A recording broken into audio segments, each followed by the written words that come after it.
Hi, it's Nadine here from Hope for Our Children, and I've got the lovely Karen from Christian Wholeness Ministries, who's the lovely counsellor that we refer families to.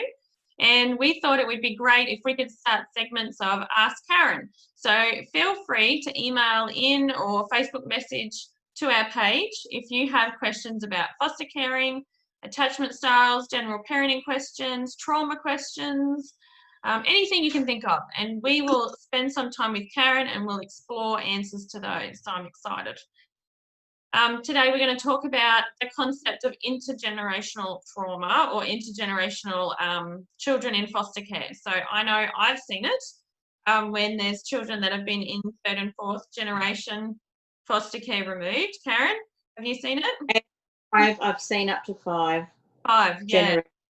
Yeah, and I was studying and I'll show you what book it is. If you can, I don't know if you can see that, if it comes across backwards, but it's Intentional Interviewing and Counselling book from USQ that I've been using and studying. I remember that.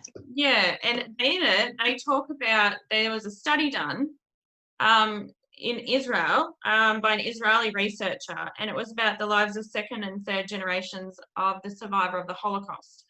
And they really noticed that the signs of trauma, like impacting on things like increased depression, psychiatric issues, even rates of suicide were really impacted in those following generations.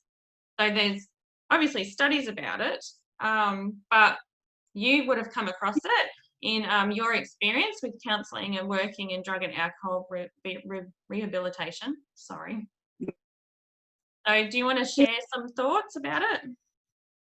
Well, there's a few, obviously there are many different variables about why it is so generational.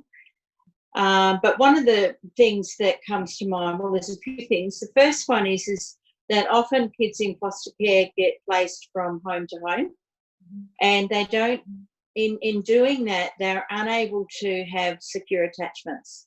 And so in order to have a healthy lifestyle, we all need to have some secure attachments. And so, I've seen many people that have come in that haven't known what an attachment is and how to get that with their child. But some of them have had an attachment to a pet or something, and they've been able to then transfer that idea onto their children. The other thing which I think is really important, and I think that it's something that the Australian government needs to address, and that is, as long as a child is in foster care, they are always in foster care, whereas sometimes they need to be adopted. If they've been in care for a long length of time, to feel secure in that family and know that they are never, ever going to be sent away, they need to have the security of knowing that they're adopted, which means that they were chosen and they belong. And I think part of the biggest problem with this whole generational thing is everyone needs to feel that they belong somewhere. Yeah. And so these people don't. And so they then give birth in the hospital, and they often end up on substances, and then those children are removed, put in foster care, and the cycle's repeated again. Absolutely. I'm sure there's many other reasons, but they're just the two that come to mind.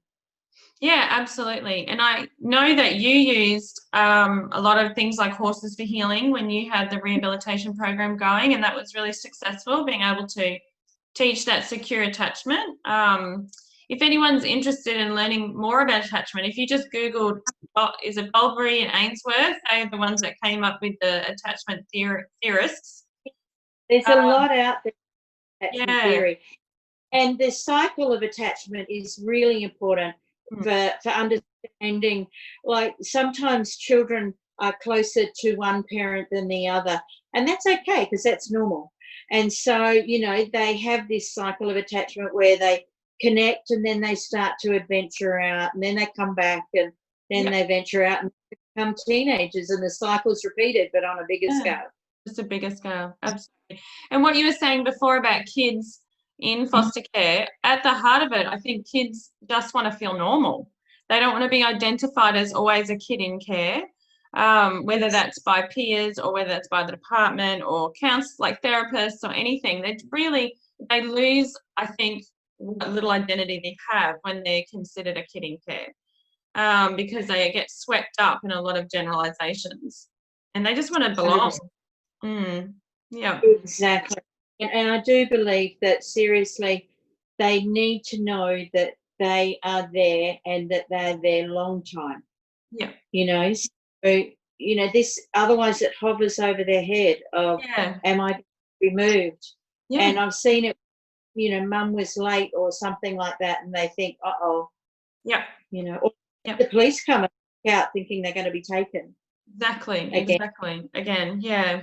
And you say this from a lot of experience. I've seen you've even facilitated and helped and seen really good reunifications. You're pro reunification, especially when the parent is working really hard and, you know, seeking enough help. And you're very pro reunification, but you can also see that there's a point with, for attachment reasons and to try and break that intergenerational cycle, that kids need a point where they are home.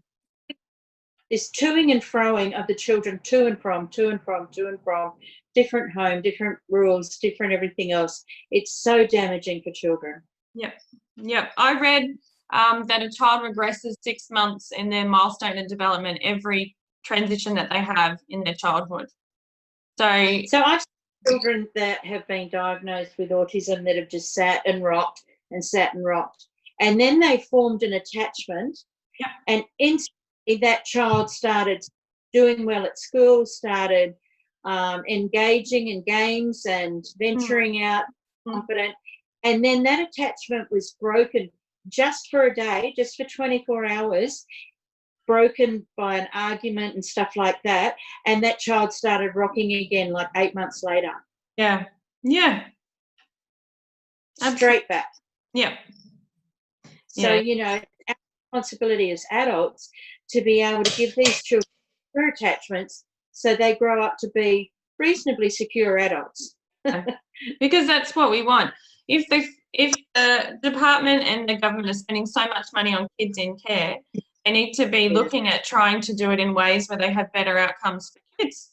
They have these kids that have learned attachments and can function in society, instead of some of the yucky statistics that we all know. So, well, that's great. We've covered lots of topics in that one. It's such a complex thing with foster care, isn't it? Everything's so overlapping and interrelated. But about that intergenerational foster care and how, like you've said, you can really easily cycle into more removals. I remember you saying if you haven't had a mother, you don't know how to be a mother. I remember you saying that. Yeah, and that's always really struck me really deeply. Yeah. And so you get teenagers falling pregnant in foster care who don't know how to be mothers. And, you know, it's our job as the community. You can't do what you don't know, you know? Yeah, and it's our job to help them. Yeah. Sure. Yeah, absolutely. Thank you. You're all right. Thank you for chatting. It's been wonderful. And we'll see you again with another question. That sounds fun. Okay. Bye. Bye.